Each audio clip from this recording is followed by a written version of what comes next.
Buenos días. Bueno, este es un video para que puedan acompañar la explicación de la presentación de la clase número 2 correspondiente a potenciales de membrana.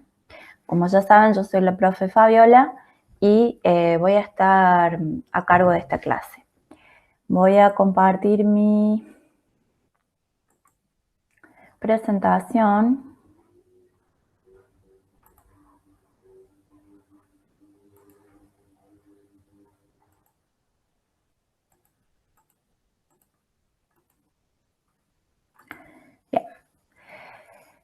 Nos enfocamos ahora entonces en lo que es la unidad número 2, que se denomina conducción y transmisión del impulso nervioso. Es decir, vamos a estudiar los mecanismos que se llevan a cabo en la neurona para disparar un potencial de acción y de esta manera responder a los estímulos que necesita. Pero para llegar a lo que es el potencial de acción, vamos a ver brevemente lo que es el potencial de membrana, que corresponde a lo que ocurre en todas las membranas de todas las células de nuestro cuerpo, de las plantas. Todas las membranas tienen esta característica intrínseca de presentar un potencial de membrana. Y a partir de lo que veamos de potencial de membrana, vamos a avanzar sobre lo que es el potencial de acción. ¿Por qué? Bien. Bueno, como ustedes vieron en la clase anterior, estas son imágenes, mejor dicho, caricaturas de una neurona conectándose, en este caso, por ejemplo, a una célula muscular. La idea es que vamos a separar y dejar bien caracterizados dos mecanismos que ocurren en la neurona. Primero y principal, un mecanismo que se denomina conducción de la información a través de una única neurona, de una única célula, que es el potencial de acción, y otro proceso que se denomina transmisión de la información de una neurona a otra. En este caso termina una neurona y comienza la siguiente, y este proceso de transmisión de la información de una neurona a la siguiente o de una neurona a otro tipo celular se denomina sinapsis y lo vamos a ver en la clase siguiente. Pero ambos procesos hacen a la función de la neurona. Uno necesita del otro para que un estímulo se propague a lo largo de toda una vía de transmisión. Entonces, hoy nos vamos a enfocar en lo que es la conducción de la información a través de una única célula o neurona, que por lo tanto tiene una membrana celular, una membrana plasmática ininterrumpida, y la clase que viene vamos a enfocarnos en el proceso por el cual la neurona le da la información a la célula siguiente. Las flechitas simbolizan esta idea de que la direccionalidad de la información es solo una. La información va desde la zona dendrítica, somatodendrítica, con el símbolo negro, el círculo negro representa el soma, hacia el axón. Lo mismo pasa con la neurona siguiente, recibe la información en el área somatodendrítica y de ahí va hacia el axón. Los tipos de señales eléctricas que puede decodificar una neurona tienen distintas fases hasta que finalmente se genera, desde que el estímulo llega a la neurona hasta que libera esa información a la neurona siguiente a través de la transmisión. Tenemos una señal de entrada que es recolectada o recopilada por este árbol somatodendrítico que va a generar pequeños potenciales del receptor o generador que tienen leves diferencias al potencial de acción, y lo vamos a ver hacia el final de la presentación de hoy. Una zona de integración que está representada acá con este circulito amarillo, que es en la zona donde el soma se transforma en axón. Esa zona es como la zona donde hay una mayor concentración de canales capaces de gatillar el potencial de acción y es la zona hacia donde tienen que confluir todos los estímulos recolectados por el árbol somatodendrítico para el superar este umbral importante, este umbral de disparo de esa neurona, que va a ocurrir la superación de ese umbral en este lugar, y a partir de ahí va a ocurrir una señal a todo o nada, que es el potencial de acción, que viaja rápidamente a lo largo del axón y finalmente genera la última señal, que es la señal de salida o secreción. En este caso van a ser vesículas cargadas de neurotransmisor, si estuviéramos hablando de una sinapsis eléctrica, o lo que conforma una sinapsis, una señal de sinapsis química, si hubiera liberación de neurotransmisores, y la sinapsis eléctrica, que es otro tipo de sinapsis que ya lo vamos a ver en la clase siguiente. Pero en ambos casos, toda esta información que se recolectó en esta zona llegó a este lugar, alcanzó el umbral de disparo de esa neurona y alcanza a disparar un potencial de acción que finalmente genera una señal de salida, que es la sinapsis. Esa es la secuencia en la que ocurre un evento. Todo esto ocurre rapidísimo. Ya van a ver que estamos hablando de milisegundos o nanosegundos también. Periodos de tiempo muy, muy breves. Otra característica de las neuronas que es importante a la hora de hablar de potencial de acción es el tema de la aparición de los nodos de Rambier y de los axones mielinizados. En este caso tenemos las vainas de mielina señaladas en capuchones amarillos, interrumpidas cada cierta cantidad de distancia de membrana y donde aparecen los nodos de Rambier. Vamos a ver que esta mielinización de los axones favorece la velocidad de transmisión del impulso nervioso a través del potencial de acción. Pero, como les decía, para poder describir y entender y comprender un potencial de acción, primero tenemos que saber cuál es la situación de base de una membrana, lo que llamamos un potencial de membrana en reposo. Este potencial de membrana en reposo existe en todas las membranas celulares, no solamente en las neuronas, que son las capaces de gatillar un potencial de acción. Por lo tanto, se dice que son células excitables, y dentro de las células excitables tenemos las neuronas, las células musculares y algunas células glandulares. Son los tres tipos celulares excitables capaces de gatillar un potencial. Pero todas las membranas tienen la capacidad intrínseca de tener un potencial de membrana de reposo.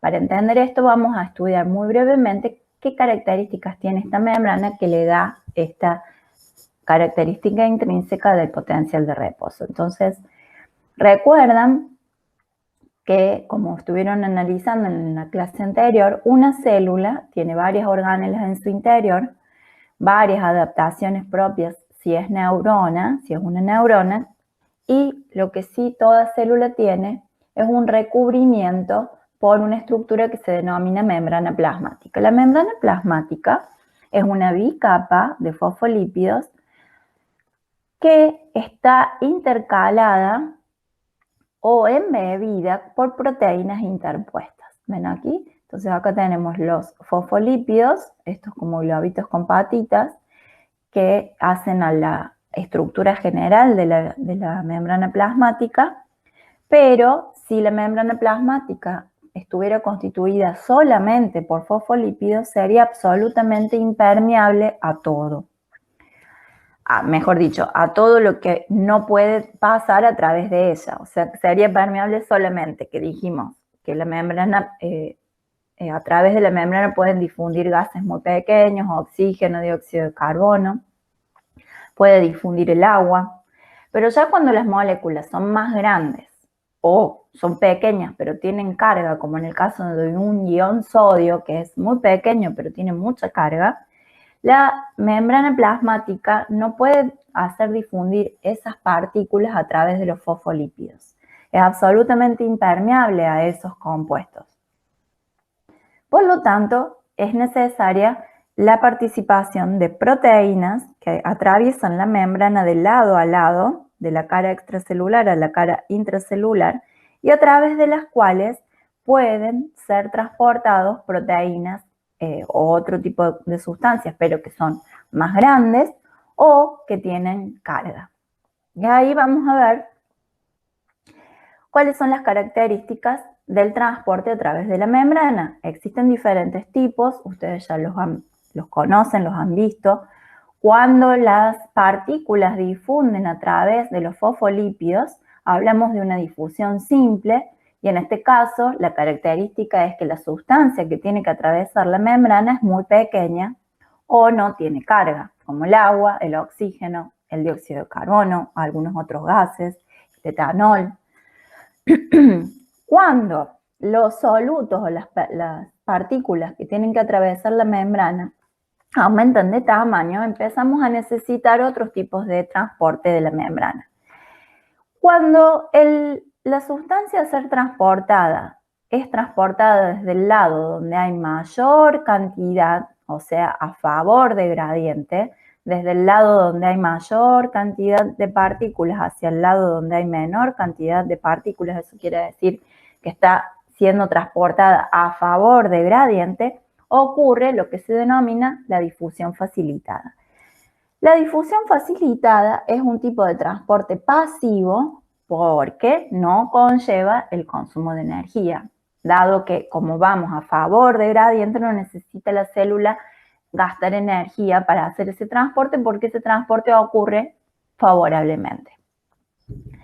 Cuando hablamos de este tipo de transportes a favor de gradiente a través de proteínas, o sea, difusión facilitada, tenemos dos estructuras, dos tipos de proteínas encargadas de estos transportes. En este caso, los canales iónicos, por ejemplo, y los transportadores o carrier que son específicos para el transporte, por ejemplo, de glucosa. En el caso del tema de hoy, digamos, del tema que nos atañe en este momento, nos vamos a focalizar sobre el estudio de los canales, estas proteínas encargadas de transportar sustancias a favor de gradiente y que en este caso la sustancia es un ion, un ion sodio, un ion potasio, cosas así, sin gasto de energía. Y otra tipo de proteína que vamos a estar estudiando es las denominadas bombas, que realizan lo que es el transporte activo a través de la membrana, y acá tienen señalizado que es un transporte activo porque consume energía, requiere ATP para poder generar ese transporte, y todo esto es porque va a generar un transporte desde el lado donde hay menor concentración de la sustancia a transportar hacia donde hay mayor concentración. Es como si ustedes en una habitación llena de gente quisieran meter más gente. Eso no va a ser favorable y por lo tanto van a necesitar un gasto de energía para poder producirlo. En relación al transporte a través de canales iónicos, teníamos transporte pasivo, digamos, teníamos el canal iónico, que dijimos que el que transportaba de manera pasiva desde donde había mayor cantidad de concentración de partículas hacia donde había menor. En este caso tenemos varias formas, varios tipos de canales iónicos que en general se pueden separar en dos grandes familias. Los no regulados, que se les llama de fuga, de escape o canales pasivos, es decir, que están abiertos y permiten que ese ion se mueva a través del canal sin necesidad de que ocurra nada particular en la membrana. O sea, como que por default, por defecto, esos canales están abiertos y por ahí se fuga el ion al que son selectivos.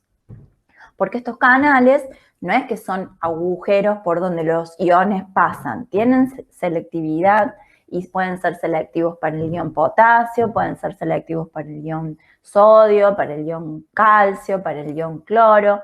Pero no es que el canal iónico de sodio puede transportar potasio, no, que hay selectividad. Lo que sí, estos que estamos diciendo de fuga, de escape, de leak o pasivo, que son todos los sinónimos que se conocen, que se usan, están siempre abiertos. En cambio, hay muchas familias de canales iónicos que se los llama regulados y depende qué estímulo o qué factor hace que estos canales se activen y se abran y entonces permitan el flujo del ion para el que son selectivos, es la categoría que van a tener. Algunos canales son activados por cambios de voltaje de la membrana, otros son activados por la unión de un ligando, como por ejemplo un neurotransmisor, otros son activados por deformación o por agentes físicos, calor, vibración, estiramiento, temperatura ya dije, luz. Todos estos están acá por agentes físicos y por deformación. Y por otro lado teníamos estos transportadores iónicos o bombas que hacían un transporte en contra de gradiente con gasto de energía. Y favorecen, ¿por qué dice acá crea gradientes? Porque si yo pongo a trabajar esta bomba y la dejo trabajando, a medida que va pasando el tiempo, va aumentando la concentración de iones en la cara donde había más concentración en un inicio y va vaciando de ese ion la cara donde hay menos concentración del ion. Es decir, si yo tengo una persona en la puerta de un boliche y su misión es hacer entrar a toda la gente que esté en la vereda, va a haber un momento donde el boliche va a estar lleno y la vereda va a estar vacío y generó un gradiente porque bombeaba en contra de gradiente. En cambio, el canal iónico, al estar actuando a favor del gradiente, si yo dejo trabajando ese canal continuo a lo largo del tiempo, va a llegar un momento donde me va a equiparar las cargas, me va a equiparar la cantidad de partículas que tengo de los dos lados de la membrana.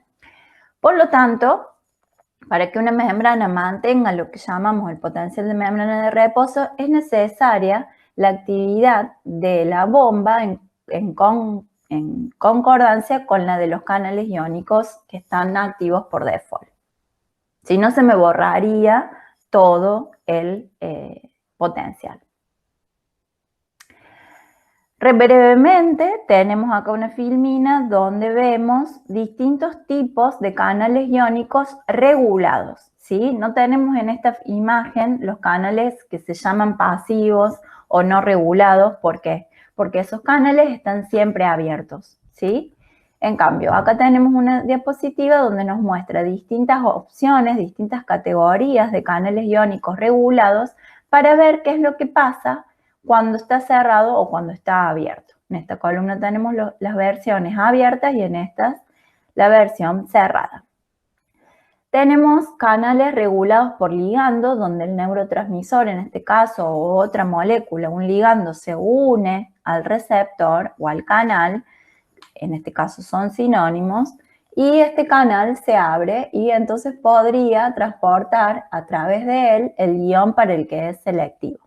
Si es un canal de sodio, cuando se une este ligando, este canal se abre y el sodio empieza a pasar del lado donde está más concentrado hacia donde está menos concentrado. Este otro ejemplo es un canal regulado por fosforilación, donde el evento que ocurre sobre el canal y lo activa es la unión de un grupo fosfato que fosforila el canal y lo abre. De nuevo, si este canal es un canal de sodio, al abrirse el sodio empezaría a fluir a través de él desde el lado más concentrado hacia el lado menos concentrado.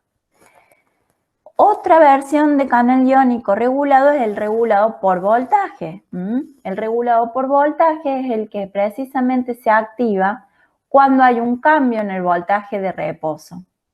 Las membranas, todas las membranas tienen esta capacidad de tener una cara hacia el espacio extracelular que está cargada positivamente y una cara intracelular que está cargada negativamente. Esa es la característica de una membrana en reposo y que ya vamos a ver en detalle. Cuando ese potencial de membrana en reposo por algún estímulo varía, es decir, que la cara extracelular deja de ser positiva y pasa a tener cargas mayoritariamente negativas y opuestamente la cara intracelular deja de tener cargas negativas y pasa a tener cargas positivas, eso genera un cambio de voltaje, un cambio en la corriente que tiene la membrana. Y ese es el estímulo que es capaz de abrir los canales activados por voltaje. No existe unión de una molécula aquí. Lo único que este canal es capaz de sensar son cambios en el voltaje de la membrana. Y los últimos que tenemos son estos que decíamos que decodifican cambios de factores físicos. Por ejemplo, en este caso tienen representado un canal que se activa cuando existe un estiramiento o una distensión por citoesqueleto de la membrana. Entonces, por ejemplo, una vibración es decodificada por este tipo de canales que decodifican estímulos, cambios en estímulos físicos, y la vibración genera un movimiento en estas como cuerditas que tiene el canal ancladas a la membrana, y ese movimiento del citoesqueleto genera una distensión del canal y abre el canal, y entonces comienza a producirse el flujo del guión para el cual este canal es selectivo. Entonces, como ustedes podrán haber visto, vamos a categorizar estos canales regulados por dos grandes familias de factores que los pueden activar. Los que están activados por alguna unión de una molécula, como por ejemplo una unión de un neurotransmisor, que va a gatillar el transporte del guión. Puede ser que estén activados por un guión, no por un neurotransmisor, sino por ejemplo en este caso lo que se le unió, el ligando que se le unió al canal no fue un neurotransmisor ni una proteína, sino un guión, calcio, que activó el canal y lo abrió, y entonces este canal en este caso está permitiendo que el potasio salga del espacio intracelular, que aquí tienen inside, intracelular hacia el espacio extracelular o outside. Y un tercer ejemplo de canales activados por ligando es, por ejemplo, lo que hablábamos de la fosforilación. En este caso se une un AMP cíclico, que también es una sustancia fosforilada, y esa fosforilación activa el canal. No viene al caso qué es lo que permite que fluya, porque eso depende de qué canal estemos hablando. Pero sí, fíjense que existen tres categorías de moléculas o ligandos capaces de abrir canales iónicos. Y en la otra gran familia de canales regulables o regulados, tenemos los activados por voltaje.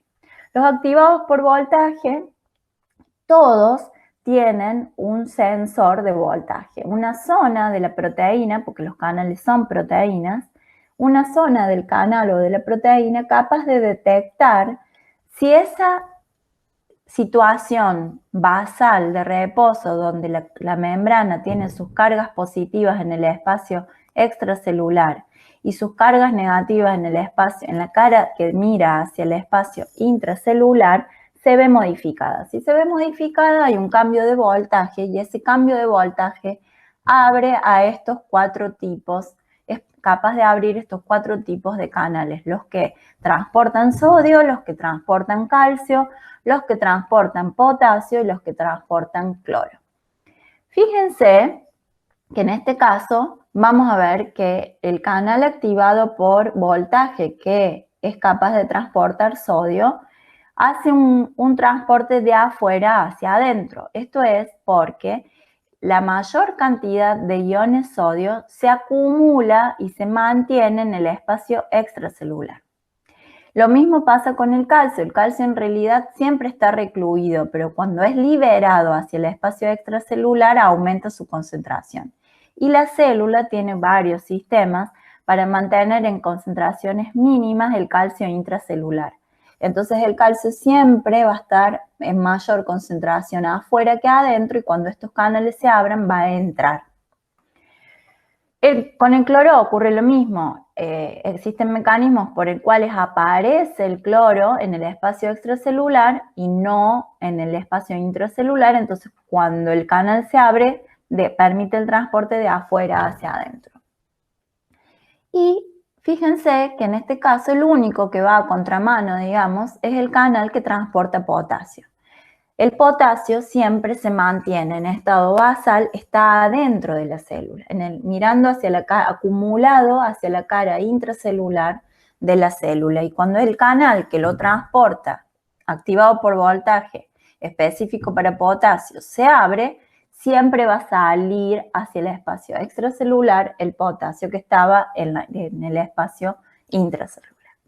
Eso ya más o menos les va dando una idea de cómo están ordenados los iones en una membrana en reposo que decíamos que tiene las cargas positivas acumuladas en la cara extracelular y las cargas negativas acumuladas en la cara intracelular. Y que son y eso es lo que hace que la membrana tenga un potencial de reposo.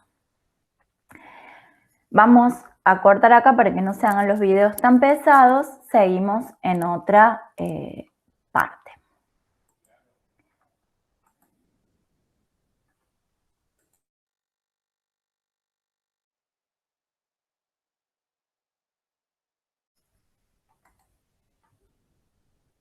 Bien, seguimos entonces con la segunda parte donde vamos ya a adentrarnos en el potencial de membrana. Vamos a empezar por el potencial de membrana de reposo. Como ya veníamos diciendo, entonces, existe una distribución heterogénea de los iones a cada lado de la membrana, lo cual por ahí no es algo que uno tan intuitivamente hubiera supuesto. Uno hubiera pensado que lo que hay hacia el lado de la célula, hacia la cara intracelular de la membrana, fuera igual a lo que hay fuera en la cara extracelular. Pero esto no es así. Cuando uno analiza la concentración de iones, sodio, potasio, cloro y calcio, vamos a hacer hincapié en el sodio y en el potasio, observa que la mayor cantidad de iones sodio, acá tenemos concentración en una unidad de medida milimolar, en el espacio intracelular y extracelular. Tenemos dos ejemplos de concentraciones en una neurona de calamar y en una neurona de un mamífero. Si bien los valores absolutos son diferentes, el concepto es el mismo. En una neurona y en cualquier célula del organismo o de cualquier organismo, el potasio se encuentra acumulado en la cara intracelular. Ven que acá tenemos un valor muy alto de potasio y en la cara extracelular muy bajito. Lo opuesto ocurre cuando miramos el ion sodio. Sodium o Na+, potasio K+. Es importante que se interioricen con esta nomenclatura. Este es el nombre, el símbolo químico del potasio y el símbolo químico del sodio, el símbolo químico del cloro y el símbolo químico del calcio. Bien, entonces tenemos el ion potasio acumulado en la cara intracelular y el ion sodio acumulado en la cara extracelular. En una membrana, que bueno, como está todo muy focalizado hacia la neurona, pero es importante que pensemos que esto que vamos a ver ahora ocurre en todas las células, no solamente en las células capaces de responder a un estímulo o ser excitables. Tenemos en este dibujo, en este esquema, un espacio extracelular, que es la cara extracelular de la célula, y un espacio intracelular. En este caso está representado una célula en reposo, donde vamos a tener dos participantes canales iónicos y un participante bomba. Estos van a realizar transporte pasivo, sin gasto de energía, a favor de gradiente. Y la bomba va a generar un transporte activo con gasto de energía porque transporta en contra de gradiente. Los canales de los que vamos a hablar, porque son los que están involucrados en el suceso de mantener un potencial de membrana en reposo, son predominantemente los canales de escape o de fuga o no regulados o pasivos o de leak en inglés de potasio. Estos canales de potasio están siempre abiertos. Yo les voy a subir, aparte del link de la clase, les voy a agregar un link de un videíto que muestra una simulación como en vivo, con moléculas que se van moviendo en una membrana para que ustedes vean todo esto en movimiento y se hagan una mejor idea. Estos canales de escape de potasio se encuentran siempre abiertos y como el potasio está más concentrado en la cara intracelular, siempre está saliendo hacia el espacio extracelular. También otra proteína que está participando y está en una membrana común son los canales de escape de sodio, que también siempre están abiertos, pero que están en menor cantidad y entonces la cantidad de iones sodio que entran es mucho menor a la cantidad de potasio que sale. Por eso esta flecha es más finita que esta.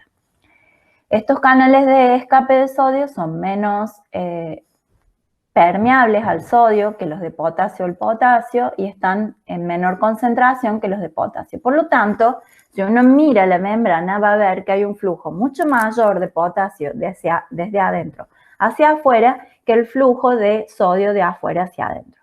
Esas son condiciones de célula en reposo o potencial de reposo. Los canales de sodio y de potasio regulados por voltaje, que son los otros que nos van a interesar, en una célula, en una membrana de una célula común, por ejemplo, una célula epitelial, no existen, no están estas proteínas en la membrana. Estos van a estar cuando la membrana corresponda al caso de una célula excitable, como por ejemplo una neurona, ¿sí? Lo que sí también va a estar en cualquier membrana es la bomba, en este caso la bomba de sodio-potasio. Antes de hablar de la función de la bomba, pensemos qué ocurriría si estos canales estuvieran activos durante mucho tiempo y nada pasara en esa membrana más que la participación del escape de potasio a través de su canal de fuga y el escape de sodio a través de su canal de fuga. Si esto lo llevamos a un tiempo infinito, a un tiempo muy largo, va a llegar un momento donde todo el potasio va a estar afuera, todo el sodio va a estar adentro y en realidad eso como difunde, acordémonos que los canales hacen un transporte a favor de gradiente. Cuando ese favor de gradiente se borre porque está la misma cantidad de un ion de un lado de la membrana que del otro, ya no hay gradiente. Entonces el canal ya no va a bombear. Esto pasaría para los dos gradientes, el de sodio y el de potasio. O sea que si yo dejo esos dos canales participando, a lo largo del tiempo se me borra la diferencia de potencial. Voy a tener las dos caras iguales, que sería lo que decíamos que era como lo innato de pensar. La misma cantidad de sodio adentro y afuera, la misma cantidad de potasio adentro y afuera, y entonces esa carga positiva en la cara extracelular con respecto a lo negativo de la cara intracelular también se borraría. Una cosa que es importante destacar es que si bien el potasio también es un ion de carga positiva, ¿por qué decimos que el interior está cargado negativamente? Porque el potasio está acompañado por lo que acá tenemos representado como esos negativos, esos símbolos negativos grandes que dice aniones porque es negativo, en cambio el potasio y el sodio que son positivos se denominan cationes. Los iones catión y anión son los dos tipos de iones, o sea, el ion es como la forma general de mencionar a los que tienen carga positiva y carga negativa. Los que tienen carga positiva son iones cationes y los que tienen carga negativa son iones aniones. Bien, entonces el sodio y el potasio son cationes. Sin embargo, decimos que en la cara interna de la célula está cargada negativamente, porque si el potasio, que es el mayoritario, es un catión, porque en la cara interna de la célula están estos iones no difusibles que son mayoritariamente proteínas. Las proteínas en el interior celular mantienen una forma aniónica y como además son enormes y no pueden salen, pero tienen también un transporte regulado muy específico, están todas adentro de la célula. En cambio, las que están afuera generalmente son neutras, no están anionizadas. Entonces, toda esa masa en conjunto, el potasio más todos los aniones no difusibles, hacen que la cara intracelular sea mayoritariamente de carga negativa. ¿Sí? Es como que en el balance final lo positivo y lo negativo termina dando como producto un final negativo. Bien. Decíamos entonces que si dejáramos participar solamente a estos canales de fuga de sodio y potasio a lo largo del tiempo, los iones se balancearían y habría un borrado del potencial de membrana de reposo. Y eso no es cierto, eso no ocurre. ¿Por qué? Porque a la par del trabajo de estos canales iónicos de escape o de fuga, está la bomba sodio-potasio, como yo siempre digo, poniendo a los chicos otra vez en su lugar. Vienen las salitas, las guarderías, las salitas de los chicos de 2 años, de 3 años, de 4 años. Bueno, la maestra va y pone los de 2 años en la salita de 2 años, los de 3 años en la salita de 3 años. Cuando se le escapa a alguno, lo vuelve a acomodar. Esta es la función de la bomba sodio-potasio ATP-ASA, porque para trabajar gasta ATP.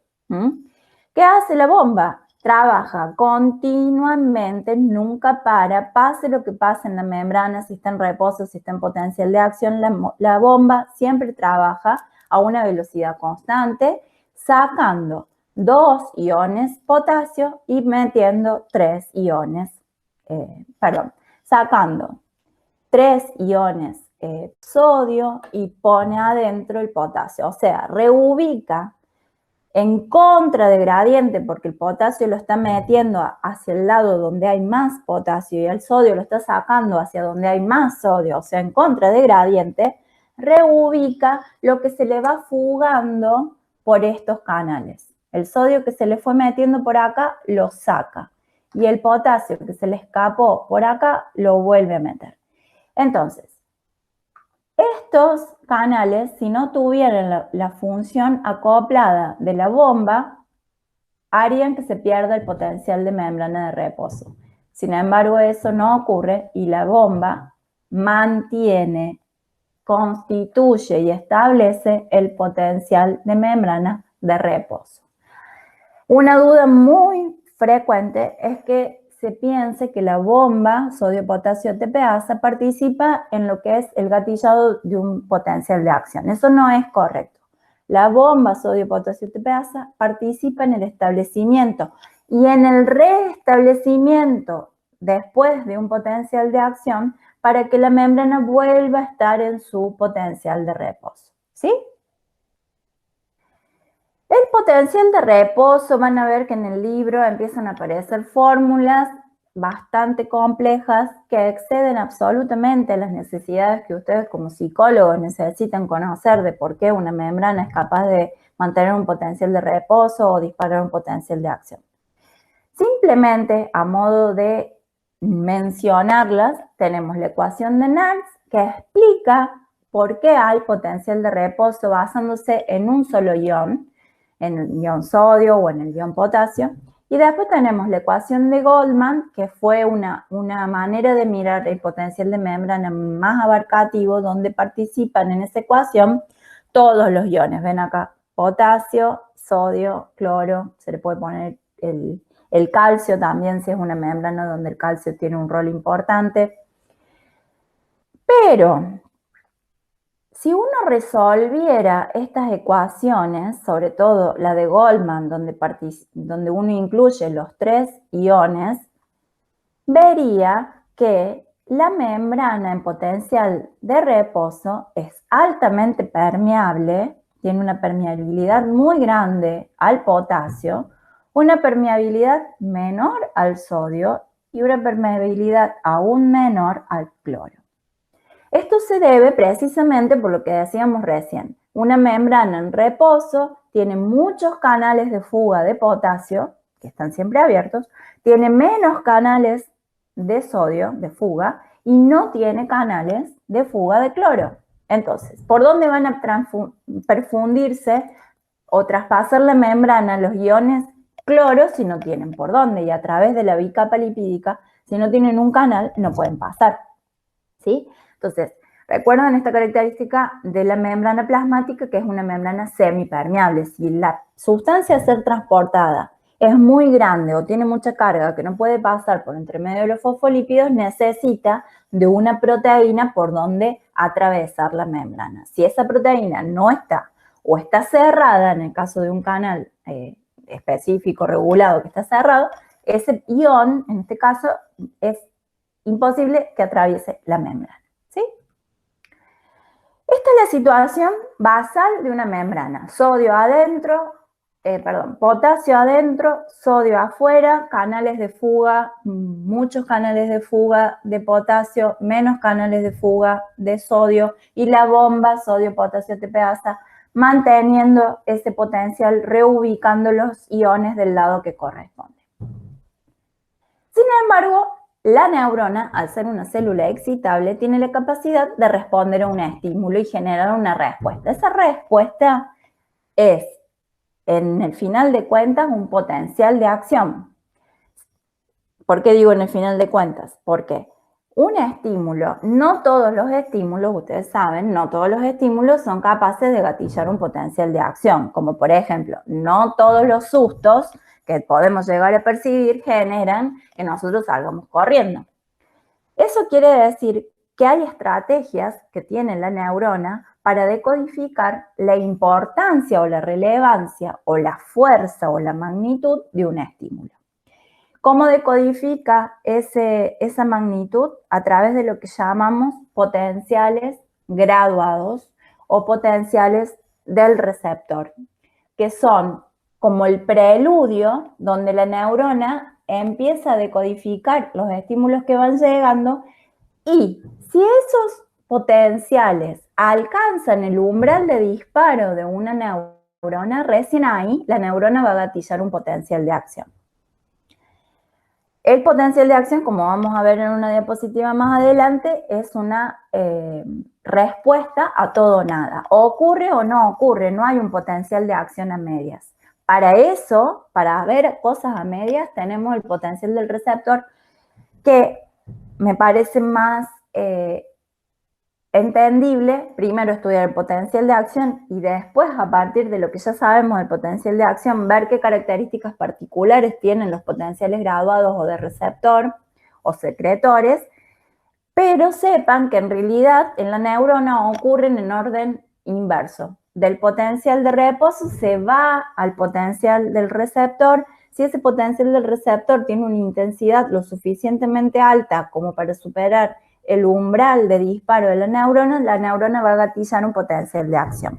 Esos potenciales del receptor se dan en el árbol somatodendrítico, y si se acuerdan que dijimos ahí en ese cosito amarillo que es el núcleo, es el puntapié de la axona donde se va a resolver si hay potencial de acción o no, ahí es donde se decodifican y se interpretan la suma de estos potenciales del receptor y se decide, la neurona resuelve si se alcanza el umbral, se gatilla el potencial de acción, o esos potenciales graduados mueren y no generan ninguna respuesta. Pero entonces vamos a estudiar y ver cómo es el tema del potencial de acción a partir de una membrana que se encuentra en potencial de reposo. Vamos a empezar a ver este tipo de gráficos con los cuales vamos a tener que ir familiarizándonos. En este caso tenemos una corriente cero, o sea, no hay corriente. Fíjense que las unidades de medida son nanoamperes, o sea, muy pequeños. Una corriente muy pequeña, en este caso cero. Damos una corriente negativa, no damos corriente, volvemos a cero, damos una corriente negativa más grande, volvemos a cero, damos una corriente positiva, otra corriente positiva más grande, otra corriente positiva más grande, otra corriente positiva más grande. Eso son pruebas que son estudios in vitro que se hacen sobre membranas de neuronas, ¿sí? Aplicamos una pequeña corriente eléctrica de carga positiva o de carga negativa. ¿Qué pasa en el potencial de esa membrana? Cuando no tenemos, en el periodo de tiempo donde no hay inyección de corriente, la membrana se encuentra en periodo de reposo. Resting potential es el periodo donde el potencial está en reposo. Ese reposo, como dijimos, no es cero, porque las cargas no son iguales de los dos lados. O sea que hay una carga total, la membrana tiene una carga, un voltaje de membrana negativo. Acá tienen el potencial graficado con el nombre de potencial de membrana. La unidad o la sigla sería B corta M, voltaje de membrana. Y la sigla es MB corta, milivolt. Como la corriente de los enchufes, pero milivolt, porque volt es una corriente con una unidad media muy fuerte. Entonces, una membrana en reposo tiene está en el orden de los menos 65 milivoltios. Cuando aplico una carga, fíjense que acá también tienen representado el umbral de disparo de esa neurona que está en menos 50. Entonces, si aplico una carga negativa, lo que va a ocurrir es que esa diferencia de potencial va a migrar hacia valores más negativos aún y va a generar pequeños eventos de hiperpolarización. Cuando la membrana baja su voltaje hacia valores más negativos del de potencial de reposo, hablamos de eventos de hiperpolarización. En cambio, cuando aplicamos corrientes positivas, tenemos eventos de despolarización, es decir, que la membrana toma un voltaje de membrana un poquito más positivos que el de reposo. O sea, acá tenemos explicado que la despolarización es un proceso por el cual, aplicando, por ejemplo, corriente positiva, el potencial de membrana se hace más positivo que el de reposo. Y eventos de hiperpolarización son momentos o eventos donde el potencial de membrana se hace más negativo que el de reposo. Fíjense, en la segunda parte de la oración, hablamos de que la hiperpolarización es una respuesta eléctrica de membrana pasiva. ¿Por qué quiere decir pasiva? Porque no genera una respuesta, no hay un efecto consecuencia de eso. Simplemente que la neurona está más negativa que antes y está más lejos de poder alcanzar el umbral para gatillar un potencial de acción. Por eso se habla de que es una respuesta de la membrana, una respuesta eléctrica pasiva. En cambio, la despolarización es un evento activo de la membrana porque es capaz de llevar a la neurona a gatillar un potencial de acción. Para que el potencial de acción ocurra en esta neurona, esa corriente tiene que hacer que la neurona llegue a un grado de despolarización, es decir, a un voltaje de membrana lo suficientemente más positivo que alcance el umbral de disparo de esa neurona. En este caso, el umbral de disparo está en menos 50. Si bien es un valor que aún sigue siendo negativo, es más positivo que el menos 65.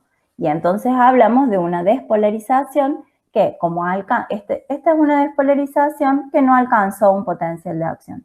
En cambio, este es un evento de despolarización que sí alcanzó un potencial de acción.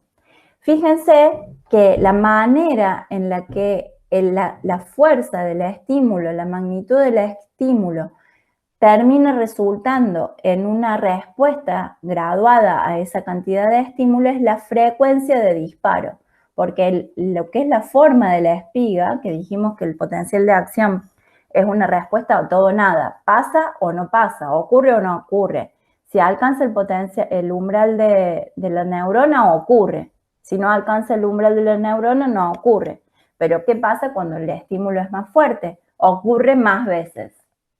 Tenemos muchos potenciales de acción Por ejemplo, en este caso, donde la corriente fue más positiva, tenemos 3 potenciales de acción, una frecuencia mayor a cuando hubo un estímulo que genera un potencial de acción, pero el estímulo no era lo suficientemente fuerte. O sea, hay un aumento en la frecuencia de disparo de potenciales de acción. Bien, ¿qué está pasando en la neurona, en la membrana de esa neurona, para que ocurra lo que se llama una depolarización y que finalmente gatille un potencial de acción? Tenemos la misma imagen que antes con los canales de escape o de fuga de sodio y los de potasio haciendo lo que hacían siempre, dejando que se fugue el potasio y dejando que se fugue el sodio hacia adentro de la célula. Tenemos la bomba sodio-potasio TPasa trabajando normalmente, sacando sodio y entrando potasio, pero lo que ocurre aquí es que esa corriente, ese voltaje que inyectamos en la membrana o que se produjo por la generación o la aparición de un estímulo, genera la apertura de los canales activados por voltaje o regulados por voltaje de sodio, y también van a participar los canales regulados por voltaje de potasio. ¿Bien? El potencial de acción, lo más fundamental que ocurre durante un potencial de acción es que los canales de sodio regulados por voltaje se abren de manera abrupta, se abren todos juntos muy rápidamente, dejan que todo el sodio que está afuera de la célula ingrese en masa hacia el interior celular, cambiando el voltaje de membrana. Ya no va a estar el lado interno negativo respecto del lado positivo externo. Ahora va a estar al revés.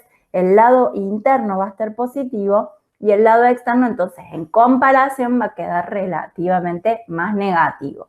Eso es el cambio de voltaje. Las cargas se transponen y la carga positiva deja de estar hacia el lado de afuera, sino que ahora está hacia el lado interno por la entrada en masa del ion sodio. Bien, perdón. Entonces, sin embargo, esto no es lo único que ocurre. Vamos a ver que después participa los canales regulados por voltaje de potasio que se abren en una segunda etapa.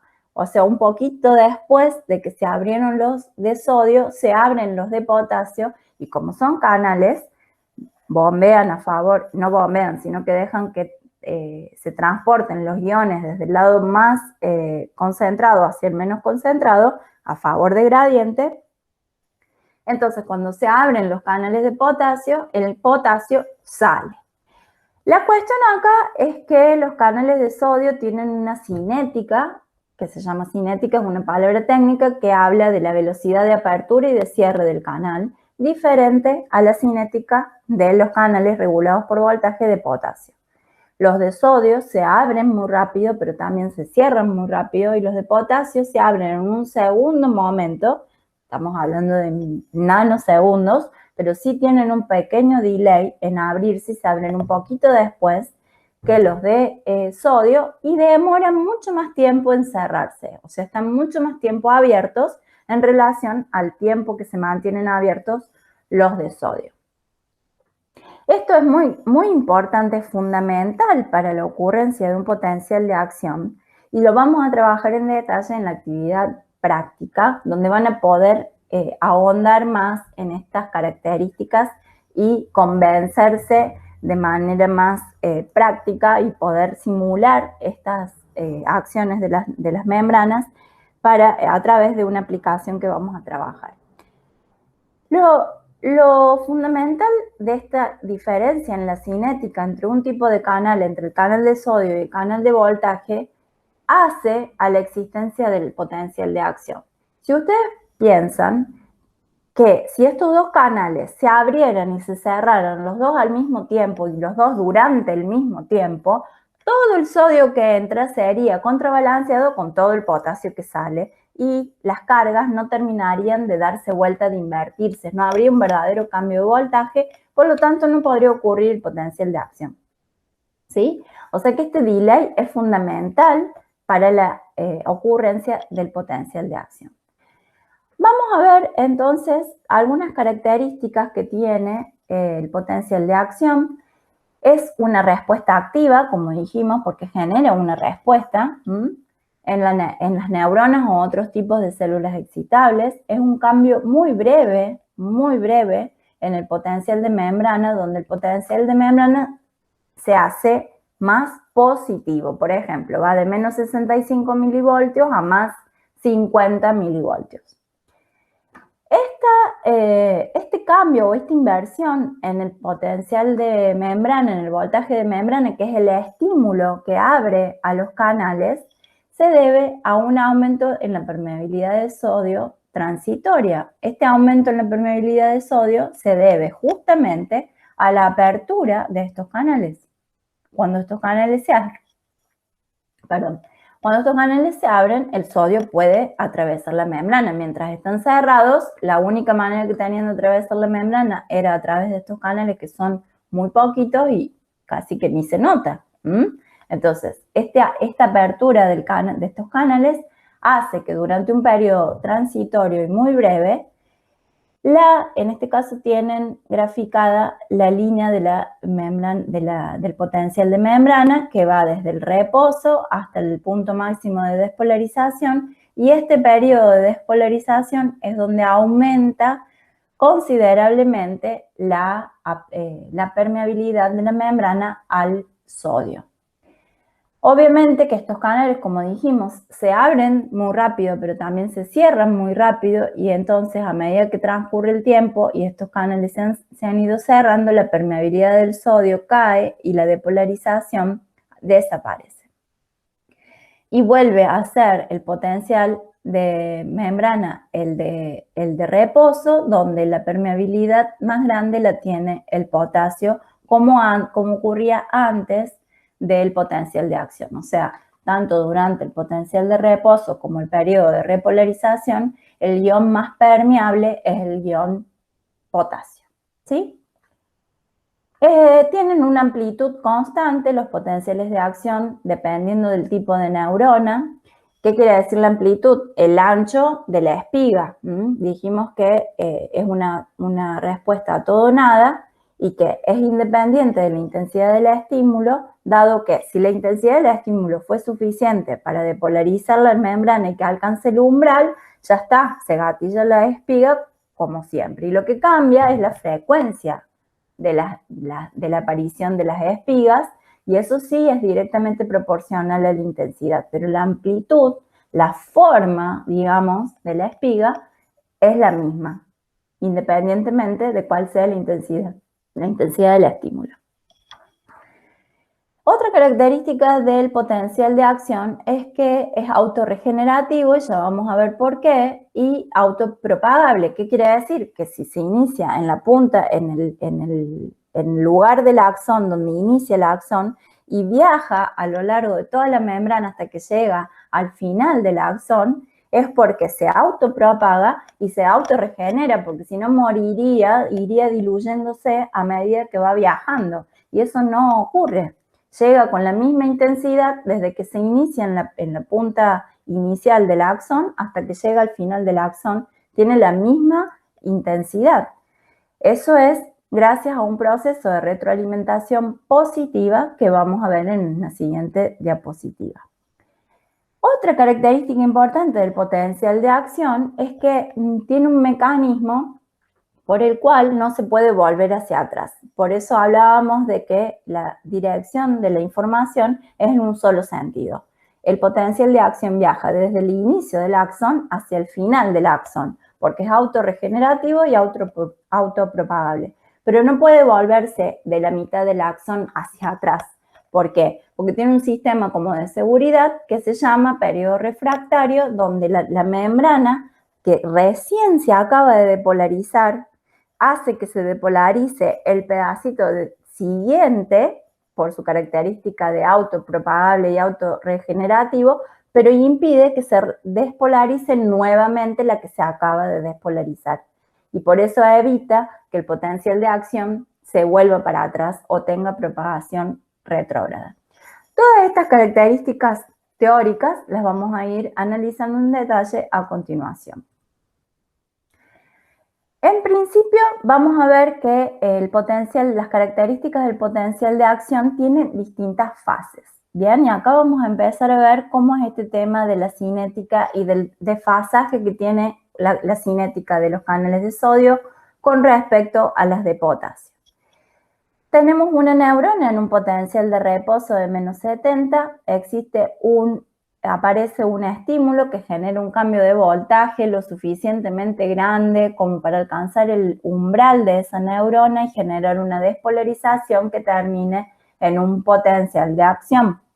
Posteriormente a ese evento de potencial de acción viene una fase de repolarización con una fase de periodo refractario donde generalmente los voltajes de membrana, son más negativos que el potencial de reposo, es decir, que hay eventos de hiperpolarización, hasta que finalmente se logra el equilibrio y se restablece el potencial de reposo.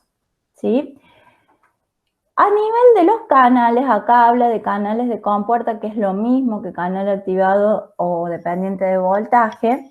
Tenemos una célula en reposo durante el umbral, durante el potencial de reposo, donde los que están abiertos son los canales de fuga o de escape de potasio.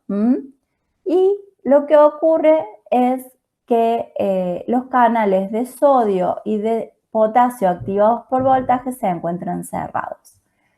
Lo primero que ocurre es que se alcanza un umbral y se...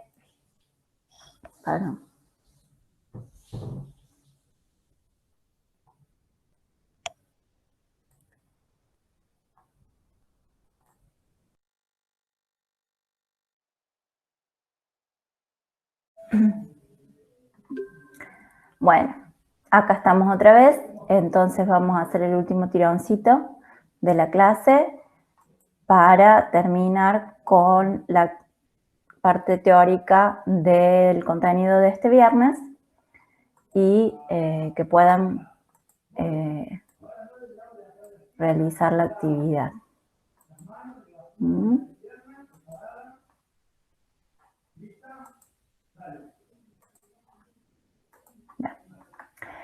Entonces habíamos quedado en lo que ocurría en la membrana cuando existía un estímulo que depolarizaba la membrana y generaba un potencial de acción. Empezamos a hablar del periodo refractario como medida de seguridad, en realidad como que tiene una función fisiológica, que es la de impedir que el potencial de acción se vuelva para atrás. Estábamos en esta diapositiva y hablábamos también del aumento transitorio y muy elevado de la permeabilidad al sodio respecto a la del potasio por la apertura de los canales. Y lo que vamos a ver ahora es a qué corresponde la fase, digamos, qué diferencias hay en la cinética de los canales activados por voltaje de sodio y de potasio que hacen ese pequeño delay.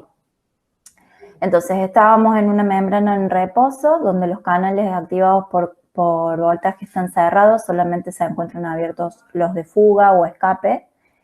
En un segundo momento se alcanza hay un estímulo que hace que la neurona despolarice hasta un punto tal que alcance el umbral, que lo tenemos señalado acá. Threshold es umbral en inglés. Y esto hace que se abra, ese cambio de voltaje abre los canales activados por voltaje de sodio en un primer momento. Esto hace un ingreso en avalancha de sodio y depolariza la membrana, o sea, el lado interior de la célula se vuelve positivo respecto del exterior. Posteriormente, en un cuarto momento, o sea, estamos hablando de nanosegundos, ni siquiera milisegundos, en nanosegundos los canales de sodio, se cierran, porque dijimos que se abren y se cierran muy rápidamente, y recién ahí empiezan a abrirse los canales de potasio activados por voltaje que tenían una apertura más lenta, pero que además tienen un tiempo más prolongado, la capacidad de estar durante más tiempo abiertos. ese periodo donde se cierran los de sodio y se abren los de potasio genera la caída otra vez del potencial de membrana que vuelve hacia los valores de reposo, porque el sodio dejó de entrar, pero el potasio empieza a salir y como son ambos cationes de carga positiva, la carga positiva que fue hacia adentro de la célula llevada por el sodio empieza a ser balanceada por las cargas positivas del potasio que empieza a salir. Entonces eso hace que la depolarización disminuya, se llama fase de repolarización, y esa salida y entrada de iones no es exacta. Entonces muchas veces lo que ocurre es que sale un poquito más de potasio del que debería, y entonces el voltaje de membrana, en vez de ser exacto el de la célula, el que tiene la célula en reposo, hace esta pequeña muesquita de hiperpolarización inmediatamente posterior a la repolarización hasta que alcance el equilibrio y se vuelve el potencial de reposo. En esta diapositiva tenemos otra imagen que dice más o menos lo mismo, donde está la primera entrada masiva y rápida de sodio y en un segundo tiempo la salida más lenta de potasio. Acá tenemos el voltaje, el cambio de voltaje artificial que se le da a una neurona. Esto es una esquematización donde se aplica una corriente positiva durante tantos milisegundos y vemos que como estaban cerrados en un primer momento, cuando el potencial está en reposo, están cerrados los activados por voltaje de sodio y cerrados los activados por voltaje de potasio. Cuando se aplica la corriente positiva, se abren los de sodio y todavía están cerrados los de potasio. En un tercer momento, estos ya se empiezan a cerrar y además, una característica muy importante es que los canales de sodio activados por voltaje, inmediatamente después de que se cierran, quedan inactivados, es decir, no pueden volver a abrirse. Ven que acá abajo dice inactivándose, canal inactivado y después canal cerrado. Esta tapita se vuelve a liberar cuando el canal está cerrado, pero podría volver a abrirse. En esta etapa, que el canal está inactivado, por más de que uno aplicara un estímulo igual a este o mayor, este canal está como anestesiado, digamos. No es capaz de volver a abrirse aunque haya un estímulo que lo amerite o que lo hubiera activado si el canal estaba cerrado. Mientras ocurre la inactivación de los canales de sodio, se abren los canales de potasio para restablecer la polaridad de la membrana. Y finalmente, cuando todo esto terminó, ambos canales activados por voltaje vuelven a estar cerrados. Esta característica del canal activado por voltaje de sodio es la que explica lo que se llama el periodo refractario absoluto y lo que es el periodo refractario relativo.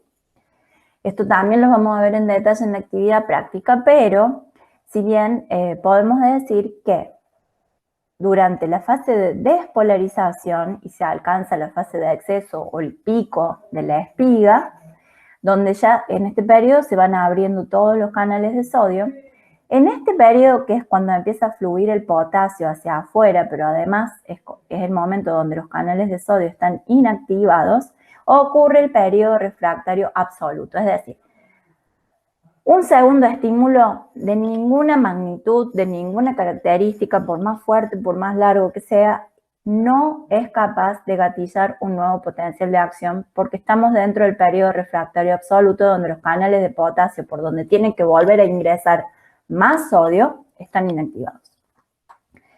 Y el periodo refractario relativo es cuando sí ya aparecen estos canales, se han vuelto han perdido ya su estado de inactivación y simplemente están cerrados, pero podrían volver a abrirse. Como esto no ocurre en el 100% de los canales de sodio en el mismo momento, hay un periodo de tiempo que es el refractario relativo donde algunos continúan inactivados y otros ya no. Entonces, la potencia o la magnitud del estímulo tiene que ser mayor, pero sí, si se da un estímulo mayor, puede generar un potencial de acción nuevo. En esta imagen tenemos otra vez un poco de lo mismo, donde vemos que cuando el potencial de membrana está en cero, todos los canales, acá se llaman conductos, pero son canales, están cerrados, y cuando ocurre la depolarización de la membrana, o sea, el aumento de voltaje de membrana que está señalado en la línea negra, que es el potencial de acción, tenemos la corriente, mejor dicho, en este caso tenemos la conductancia de los canales de sodio en rojo y la conductancia de los canales de potasio en violeta, sin violeta. ¿Qué es conductancia? La conductancia es un concepto también que suena una palabra difícil, pero está muy asociado a la permeabilidad. La conductancia es como que un metal es capaz de conducir corriente eléctrica porque tiene conductancia para la corriente eléctrica y depende de dos cosas. Una, de que haya lugares físicos por donde corra lo que tiene que correr. En este caso, lo que tiene que correr de un lado a otro en la membrana es el sodio, y si los canales activados por voltaje están abiertos, hay conductancia de sodio. Por eso se dice que hay una intrínseca relación entre conductancia y permeabilidad, si bien no son lo mismo. ¿Por qué? La permeabilidad es una variable constante. Si hay tantos canales y están todos abiertos, la permeabilidad es de tanto. Sin embargo, la conductancia tiene un valor agregado, un componente más. Para que realmente ocurra un flujo de iones de un lado de la membrana al otro, además de estar los canales abiertos, tiene que haber sodio de un lado para que pueda fluir hacia el otro. Si yo doy dos estímulos muy seguidos, los canales supongamos que no tienen ese periodo de inactivación y se vuelven a abrir, pero el sodio está todo de este lado, no se puede generar otra vez la corriente y por lo tanto la permeabilidad se mantuvo constante, pero la conductancia disminuyó. Entonces, la conductancia me va a decir cuánta corriente iónica va a poder ocurrir. Y la corriente iónica en general se simboliza con una letra I mayúscula y la conductancia se simboliza con una G minúscula, G de gato minúscula. Cuando vemos un potencial de acción, si hacemos un estudio más exhaustivo de cómo están ocurriendo las corrientes, en este caso cómo son las conductancias de esos dos iones, el sodio y el potasio, vamos a ver que, como dijimos, el 100%, el 90% de la espiga del potencial de acción corresponde al aumento exacerbado de la conductancia del sodio. Y la fase de repolarización y de hiperpolarización hasta volver al estado de equilibrio o reposo corresponde al momento donde ocurre el flujo de iones potasio, porque es el momento donde aumenta la conductancia de potasio, es decir, que se abrieron los canales de potasio. Esta espiga es mucho más angosta, esta curva, mejor dicho, para no confundirlos con la espiga de potencial de acción, es mucho más angosta la de sodio que la de potasio porque los canales se abren y se cierran rápido y quedan inactivados y los de potasio se abren después. Ven que hay un delay acá entre una curva y otra y se cierran más lentamente. Otra cosa interesante para analizar es que detrás de un potencial de acción, además de la conductancia de los iones, tenemos lo que llamamos la corriente, ¿no? Las corrientes iónicas. En este caso, aquí tenemos, en este gráfico de arriba, tenemos el aumento en el potencial de membrana, o sea, en qué momento se aplicó la carga eléctrica para depolarizar la membrana, se aplica una carga positiva, y inmediatamente después, si vemos las corrientes, si miramos las corrientes, vamos a ver que hacia abajo hace una espiga hacia abajo y después una pancita hacia arriba. Por nomenclatura internacional, cuando uno va de cero hacia abajo, señaliza una corriente que indica un ingreso de algo a la célula, Y si va de 0 hacia arriba, está indicando una salida de algo desde el interior de la célula hacia afuera. En este caso, vemos que primero hay una entrada masiva de algo, que todavía no vamos a saber qué es, y un posterior egreso de un eflujo de iones hacia afuera. ¿Cómo hicieron los investigadores para descubrir que lo que ocurría en esta parte, en la primera fase de la corriente iónica, era que entraba sodio y que después salía potasio? Muy fácil. Le pusieron a la membrana, al sistema, le pusieron un bloqueante de los canales activados por voltaje de sodio. En este caso la tetrodoxina, que es esta toxina que tiene el pez globo, que lo que hace es inhibir a los canales activados por voltaje específicos para sodio y estos no se pueden abrir, quedan bloqueados, cerrados. Se pone como un tapón, esa sustancia tapona los canales e impide que la corriente de sodio fluya hacia el interior. ¿Y qué vieron? Que lo que desaparecía era el piquito de corriente eléctrica hacia el interior, de corriente iónica, no eléctrica, hacia el interior de la célula. Y dijeron, bien, si yo estoy bloqueando los canales de sodio y lo que no estoy viendo es el pico hacia adentro, resulta que entonces durante un potencial de acción, lo que ocurría era una gran entrada o un influjo de iones sodio. Y la otra parte de la curva la vieron normal, sigue siendo igual que la que está acá arriba. ¿Qué hicieron entonces? Probaron con un elemento químico que bloquea los canales activados por voltaje, pero de potasio. Y fíjense que vieron normal la fase de influjo de corriente iónica y bloquearon la de flujo. Y como sabían que esto bloqueaba canales de potasio, descubrieron que entonces lo que estaban haciendo era bloquear la corriente iónica de potasio y lo que se les borraba era la fase posterior hacia arriba de la corriente iónica. ¿Sí?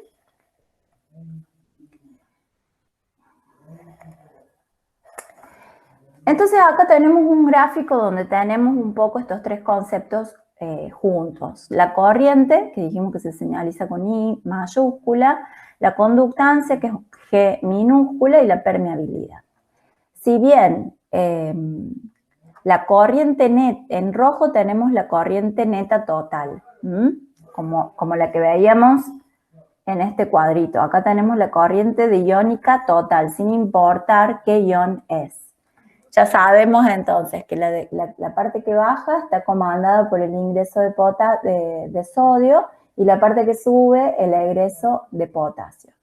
Y podemos graficar la corriente específica de sodio, que se corresponde a este pico y después desaparece y se hace cero, y la de corriente iónica específica de potasio, que empieza más suavemente y dura mucho más tiempo en el tiempo. Estos son las corrientes, ¿sí? Hacia abajo que entra, hacia arriba que sale. Lo importante es correlacionar que si hay una corriente quiere decir que hay un aumento en la conductancia. La conductancia dijimos que se relaciona con la permeabilidad, pero que no es directa, no es que la permeabilidad es exactamente lo mismo que la conductancia. La permeabilidad depende de cuántos espacios o lugares hay para que un ion atraviese la membrana, o sea que es directamente proporcional al número de canales abiertos en un determinado momento. La conductancia es ese valor, o sea, ese parámetro de cantidad de canales abiertos en un determinado momento, más tiene incorporado en su concepto y en su fórmula la cantidad de iones que hay disponibles para moverse. Obviamente que en el principio de la corriente, mientras dura el máximo, la mayor cantidad de corriente de iones sodio, es cuando la conductancia, G de sodio, es mayor. Y a medida que la conductancia de sodio va disminuyendo hasta que llega a ser cero, porque acuérdense que en una membrana en reposo no hay conductancia prácticamente de sodio, porque la neurona no es permeable, la membrana no es permeable al sodio si no hay un potencial de acción, a medida que esto vuelve a cero. Y entonces desaparece el potencial de acción, que es la línea roja, corresponde a la línea roja, disminuye la corriente de potasio de sodio, porque disminuye la ganancia de sodio. Cuando vemos la corriente de potasio, vemos que va aumentando de a poco y vemos que también la ganancia de sodio, la conductancia de potasio empieza a aumentar suavemente hasta que cuando es máxima existe la corriente de potasio más importante, ¿sí? Bien, eso es en el detalle fino de qué eventos a nivel molecular ocurren y en qué secuencia ocurren para cuando se genera una depolarización y un potencial de acción. Ahora vamos a ver cómo es que dijimos que esto se autopropaga. Esto tenemos un axón con sus dos membranas, porque los axones son como tubitos cilíndricos. Aplicamos un estímulo eléctrico que es artificial o algún estímulo biológico que gatilla una primer depolarización en un pequeño segmento de la neurona. ¿Qué quiere decir? Abrió un par de canales que acá tienen señalados en amarillito, que sería lo que después vamos a ver un potencial del receptor, una pequeña chispa que va a prender la mecha. Estos canales de sodio se abren por este estímulo que hizo un cambio en el voltaje de membrana y ingresa sodio. Este sodio no ingresa poco, ingresa mucho y genera la inversión de las cargas en la membrana. Ya lo positivo no está más afuera, sino que está adentro, porque dentro el sodio. Ese estímulo, que es el sodio que entró, se transforma en estímulo de cambio de voltaje, porque genera un cambio de voltaje en el segmento inmediatamente siguiente de la membrana. Y el estímulo hace que la depolarización fluya desde acá hacia allá, porque el sodio activa los canales de sodio activados por voltaje a continuación. Y eso va generando una autopropagación, porque el sodio que entra depolariza lo de al lado, el sodio que entra al lado depolariza lo de al lado. Y entonces la depolarización se va moviendo a medida que se va depolarizando segmento a segmento, unidad de medida de superficie, de un nanómetro al otro nanómetro, al otro nanómetro, y se depolariza toda la membrana. Eso no se interrumpe. Por detrás, fíjense que acá tenemos en rojo cómo va viajando hacia adelante la señal de sodio. Pero por detrás viene la fase donde donde antes se abrieron los canales de sodio en un tiempo posterior. Ven, acá tienen tiempo 1, tiempo 2, tiempo 3. En un segundo instante de la realidad, si yo saco una segunda foto, voy a ver que los canales de sodio, estos ya se cerraron, se abrieron los de más adelante, pero ahora se están abriendo los de potasio en este lugar. Y se está repolarizando la membrana en esta zona y despolarizando la membrana en esta zona. En un tiempo 3, o sea, un momento todavía adelante, voy a ver que la despolarización ya está por esta altura y que la zona que antes se estaba despolarizando ahora se está repolarizando. ¿Qué función cumple la bomba sodio-potasio TPasa en esta situación de potencial de acción? No tiene nada que hacer con respecto a la despolarización, ni a la repolarización, ni a la hiperpolarización, ni al periodo refractario, nada. Lo único que va a hacer es reordenar el lugar a donde están los iones. ¿Por qué? Esta membrana en este momento se está repolarizando. Entró el sodio y está saliendo el potasio. Y el potencial de membrana vuelve a su estado de menos 55, menos 60, el potencial de reposo que le corresponda, que sea propio y natural de esa membrana. Sin embargo, fíjense que quedaron los iones dados vuelta. Quedó todo el potasio afuera y todo el sodio adentro. Y eso así no está correcto. Entonces, lo que va a hacer la bomba sodio-potasio TPasa es despacito volver a reubicar los iones en su lugar, sacando el sodio hacia afuera y metiendo el potasio hacia adentro. Esa es la única función que se le da, que tiene la bomba sodio-potasio TPasa en el potencial de acción. Reubicar, reordenar el lugar donde están los iones, el sodio y el potasio. Si hablamos del potencial de acción en un círculo de eventos que se van concatenando, tenemos que la depolarización en un punto de la membrana, el cambio de voltaje, genera la apertura de los canales de sodio, los activados por voltaje, aumenta la corriente de sodio, esta G, Na, y eso genera todavía más despolarización. Y este es un loop, un círculo vicioso positivo que, sin embargo, se va corriendo, porque acuérdense que el canal que se abre, por donde fluye la corriente, no se puede volver a abrir. Entonces esta despolarización genera más despolarización, pero en una segunda vuelta de este círculo, la apertura de estos canales van a ser otros, los de al lado. Y en un loop negativo un poco más lento, la depolarización lo que hace es abrir los canales de potasio, aumentar la corriente de potasio e hiperpolarizar, porque cuando sale el potasio sale como un poco de más y genera una caída en el voltaje mayor a la correspondiente al estado de reposo. La velocidad de propagación es otra cosa importante para las funciones biológicas, ¿sí? Piensen ustedes que hay situaciones donde un estímulo gatilla una depolarización de la membrana y un efecto, una respuesta rapidísima, como son, por ejemplo, los actos reflejos que están en el estrato celular resueltos por arcos reflejos, que ya van a ver más adelante, pero en un idioma más criollo, lo que quiero decir es que si a uno pisa algo caliente o se pincha el dedo gordo del pie, la velocidad de respuesta de sacar el dedo es rapidísima.